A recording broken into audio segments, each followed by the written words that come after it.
Olá, boa tarde. Hoje é quarta-feira, dia 14 de junho. Está começando agora mais uma edição do programa Conecta, que sempre traz tudo que é destaque aqui no Parlamento Catarinense. Eu sou Deluana Bus, jornalista da TV da Assembleia Legislativa.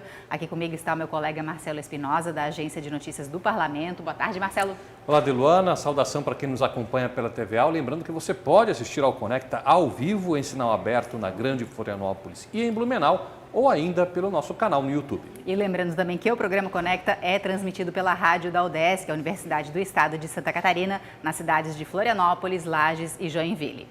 E a gente começa falando de uma audiência pública realizada na manhã de hoje, aqui pelo Parlamento Catarinense, para falar de renúncia fiscal aqui em Santa Catarina. Nos próximos 3 anos, a expectativa é que mais de 70 bilhões de reais o governo vai deixar de receber em renúncia fiscal, né, Marcelo? Isso, Deluana. E o argumento do governo é o seguinte, que ao deixar de receber esses 70 bilhões, em contrapartida, Santa Catarina arrecada muito mais. Por quê?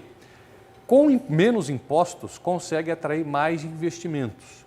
Mais investimentos resultam na geração de mais empregos, de movimentação maior de recursos, que acaba também resultando em arrecadação de mais impostos. O secretário da Fazenda, Cleverson Sievert, falou em várias ocasiões que uma das razões do sucesso do modelo econômico catarinense com relação à diversificação da economia, que faz, por exemplo, com que Santa Catarina cresça mais do que a média nacional e em momentos de retração da economia nacional tenha menos prejuízo, uma das razões para isso é justamente essa política de incentivos fiscais, que faz com que, com redução de impostos, o Estado atraia investimentos dos mais vários tipos para o Estado, para Santa Catarina. Claro que há alguns questionamentos com relação ao montante da renúncia fiscal, mas durante o evento ficou claro para todos os participantes, mesmo para quem eventualmente fizesse algum questionamento, de que essa política de benefício fiscal ela é importante para a manutenção do desenvolvimento econômico de Santa Catarina. A nossa equipe acompanhou essa audiência pública realizada na manhã de hoje e conversou com o secretário de Estado da Fazenda, Cleverson Sievert, e também com o presidente da Comissão de Finanças e Tributação, deputado Marcos Vieira. Acompanhe.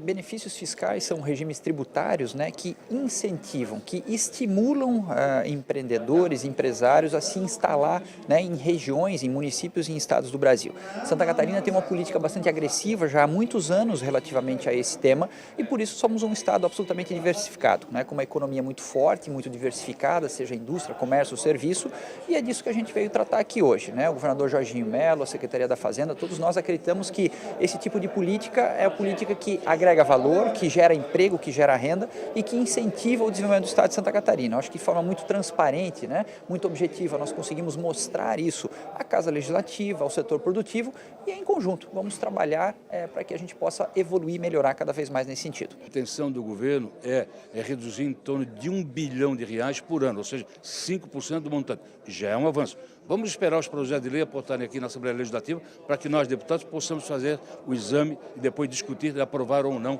esse projeto de lei.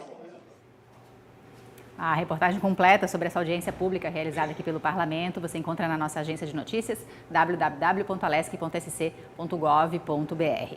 E na tarde de ontem foi realizada aqui no Parlamento uma reunião conjunta das comissões de Finanças e Tributação, de Constituição e Justiça e também de Educação para falar sobre os projetos encaminhados pelo Governo do Estado para instituir aqui em Santa Catarina o programa Universidade Gratuita, que vai oferecer centenas de bolsas no ensino superior aqui do Estado. E já foi definido então um calendário de tramitação dessas matérias, Marcelo. Esse calendário foi aprovado nessa reunião realizada na tarde de ontem e basicamente ele começa, aliás já começou, já teve início, de ontem até o dia 22, os deputados que fazem parte das 3 comissões que vão analisar o projeto, Comissão de Constituição e Justiça, Comissão de Finanças e Tributação e Comissão de Educação, Cultura e Desporto, terão até a próxima quinta-feira, dia 22, para apresentar emendas aos 3 projetos. São 3 matérias que integram esse programa Universidade Gratuita.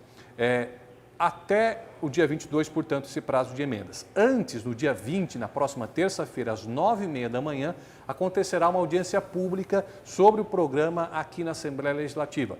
Quem não puder vir acompanhar aqui, vai poder assistir pela TVA, pelo nosso canal no YouTube e participar dessa audiência. Depois, a previsão é que no dia 27 de junho, haja uma reunião conjunta para a apresentação dos pareceres desses 3 projetos. Os pareceres serão elaborados de forma individual, um para cada projeto, dentro de cada uma das comissões. E os relatores das comissões, aliás, os relatores desse projeto são os presidentes da comissão, que nós vamos ouvir eles daqui a pouco. Nesse dia 27 se apresenta o parecer e se dá a vista coletiva. O que significa? Se abre o prazo para que os deputados analisem esse relatório. No dia 4 de julho, esses relatórios, esses pareceres serão votados, discutidos, também em reunião conjunta.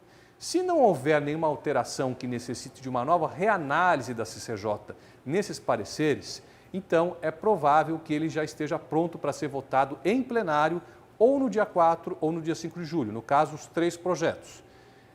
Do contrário, até a semana seguinte, que vai dia 12 de julho, o projeto poderá vir para plenário, caso haja necessidade de uma análise de emendas que eventualmente apareçam nesse meio do caminho pela CCJ. Mas o que a gente pode afirmar com base no que foi definido ontem?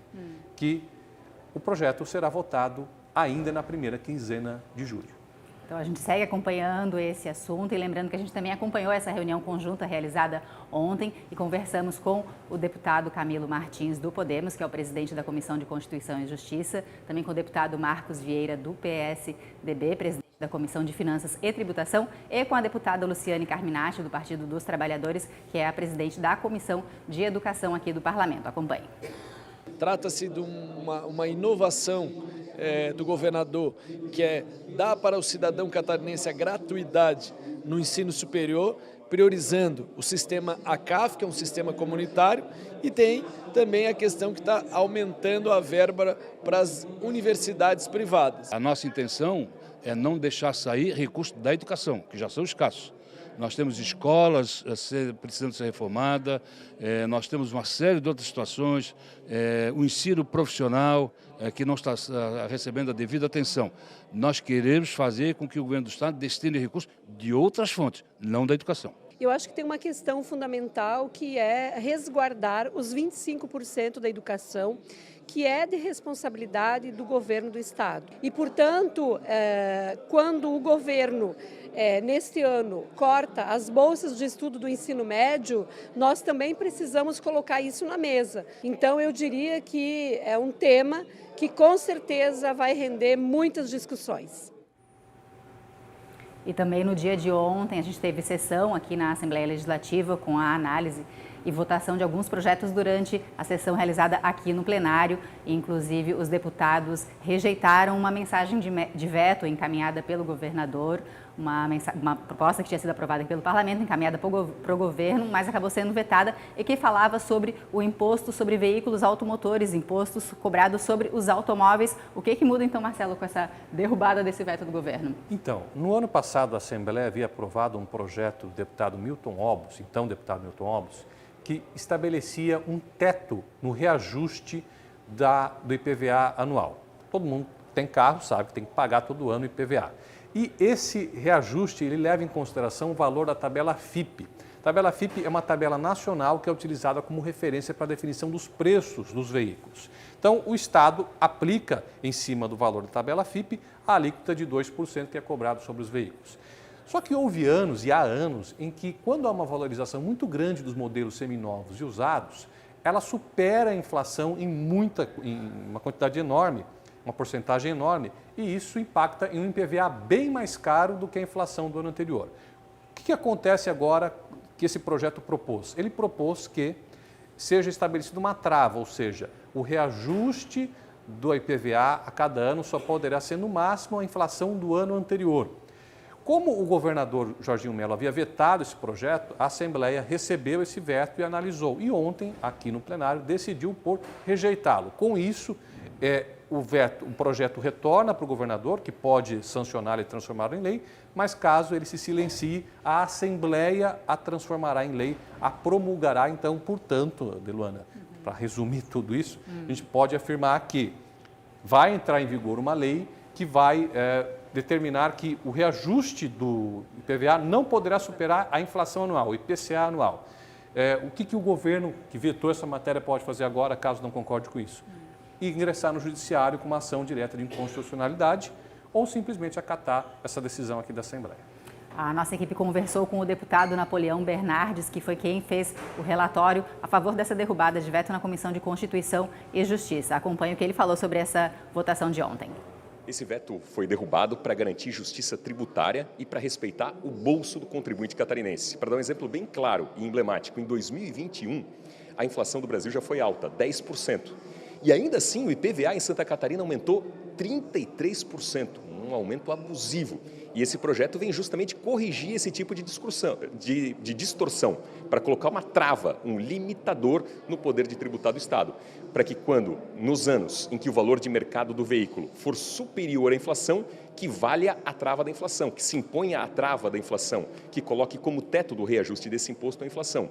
Para dar um outro exemplo, nos últimos 21 anos, em 9 ocasiões, o IPVA em Santa Catarina subiu acima da inflação. Às vezes o dobro, às vezes o triplo. Isso é um desrespeito. O salário das pessoas não acompanha esse disparate.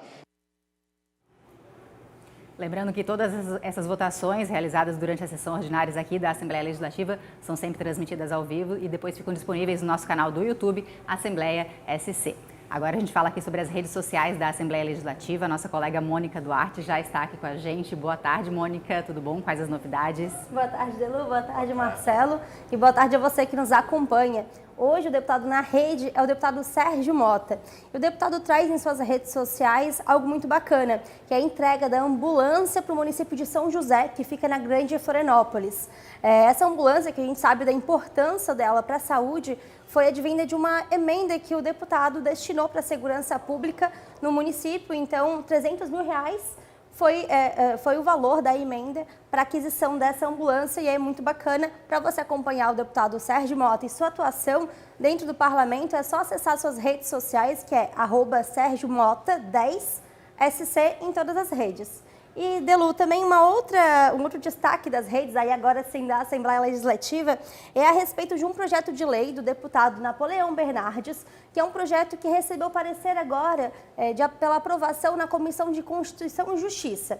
E esse projeto, ele fala um pouco da importância dos municípios que sofreram com desastres naturais em Santa Catarina terem à disposição de recursos assim que pedirem em até 24 horas após.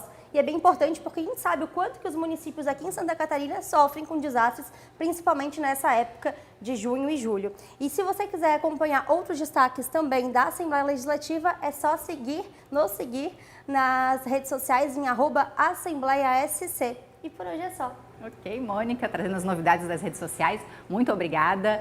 E também no dia de hoje, a gente teve durante a manhã dessa quarta-feira, a gente teve uma reunião dos deputados que fazem parte da bancada do Oeste com representantes do governo do estado para falar sobre a ampliação da internet e também dos sistemas de armazenamento de água naquela região no oeste aqui de Santa Catarina. Marcelo, qual é a conclusão a que chegaram?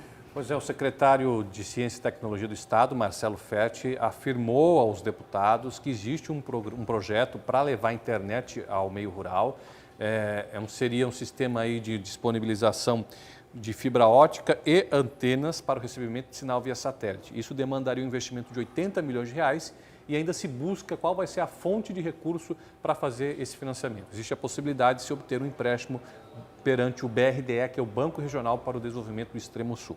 Já com relação à questão do armazenamento de água, que é uma preocupação no Oeste, em função das estiagens frequentes que vêm ocorrido lá, o secretário Valdir Colato, secretário da Agricultura, adiantou que tem tido dificuldade aí para ter mais recursos para a implementação de programas, de um programa que já existe para a construção de cisternas e de outros mecanismos de armazenamento de água. E também problemas com relação à obtenção de licenciamento ambiental. Durante a reunião, por exemplo, o deputado Padre Pedro falou que uma alternativa ao licenciamento ambiental seria a construção de barreamentos nas propriedades rurais, que geralmente conseguem conseguem armazenar água da chuva. Geralmente, quando o rio transborda, esses barramentos eles conseguem armazenar um pouquinho de água. E esses foram os dois assuntos principais aí tratados nessa reunião. A nossa equipe também acompanhou essa reunião realizada aqui pelo Parlamento, essa reunião da bancada do Oeste, e conversou com o coordenador dessa bancada, o deputado Marcos Vieira. Acompanhe. Precisamos avançar, né, realmente na questão da implantação de grandes sistemas de armazenamento de água, né, e também, outro ponto, a preservação de nascentes. Então, são pontos que nós precisamos avançar. Nós solicitamos aos secretários que avancem com muita urgência e já marcamos nova reunião para daqui a pouco mais de 20 dias. E dentro de 20 dias nós queremos solução, junto com o secretário de Estado da Fazenda, o Clécio Civet. E hoje, dia 14 de junho, é o Dia Mundial do Doador de Sangue. Muita gente envolvida nessas campanhas buscando ampliar os níveis de doação aqui no estado e também em todo o Brasil. Inclusive, aqui a Assembleia Legislativa iniciou uma campanha para estimular a doação também, né, Marcelo? Isso, até às 4 da tarde, aqui no hall do Palácio Barriga Verde, está sendo realizada uma campanha em conjunto com o EMOSC, que é o órgão responsável pela coleta, pela distribuição de sangue aqui no estado, para o cadastro de novos doadores. Até porque essa questão da falta de doadores é uma questão constante, praticamente todo o período do ano, em Santa Catarina e no Brasil como um todo, né? A falta de sangue, principalmente aqueles que são mais difíceis, como o sangue O positivo. E, paralelo a isso, o EMOSC está realizando uma comemoração com doadores de vários tipos de grupos diferentes, de classe social, classe profissional, indígenas, pessoas com deficiência, enfim, que são doadoras e que vão ser homenageadas pelo EMOSC pelo trabalho que realizam, trabalho bastante importante que salva vidas. Exatamente, Marcelo. Então é isso aí, dia 14 de junho, Dia Mundial do Doador de Sangue. E hoje também aqui na Assembleia Legislativa é dia de sessão ordinária, com transmissão ao vivo pela TVA e também pelo nosso canal do YouTube, Assembleia SC. O programa Conecta vai ficando por aqui. Siga a Assembleia nas redes sociais, Instagram, Facebook e Twitter, @Assembleia SC. Uma boa tarde para todos.